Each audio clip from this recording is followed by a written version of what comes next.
মাঠে পায়ের জাদু দেখিয়ে শিরোনাম হয়েছেন বহুবার। তবে এবার টক অব দ্য টাউন হওয়ার পেছনের গল্পটা একটু ভিন্ন। মাঠের ভেতরের নয়, বরং বাইরের কাণ্ডে আলোচনার কেন্দ্রে স্পেনের তারকা footballer Lamine Yamal.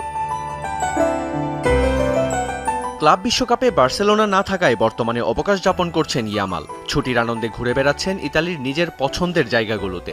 Resort, swimming pool, boat যেখানেই যাচ্ছেন ছবি তুলছেন, সেটি আবার পোস্টও করছেন সামাজিক যোগাযোগ মাধ্যমে। ঘটনাটা বাধে সেখানেই।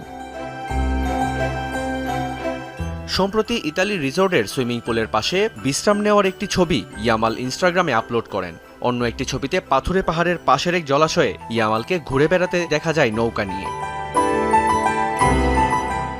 এর ঠিক কয়েকদিন পরই সেই সুইমিং পুল ও জলাশয়ের ছবি সামাজিক যোগাযোগ মাধ্যমে আপলোড করেন ৩০ বছর বয়সী স্প্যানিশ ফ্লাইট অ্যাটেন্ডেন্ট ও social media influencer Fati Vasquez. প্রথম ছবিতে ইয়ামাল ও ভাস্কেজ যে সুইমিং পুলের পাশে বিশ্রাম নিচ্ছিলেন, সেটার সামনের গাছ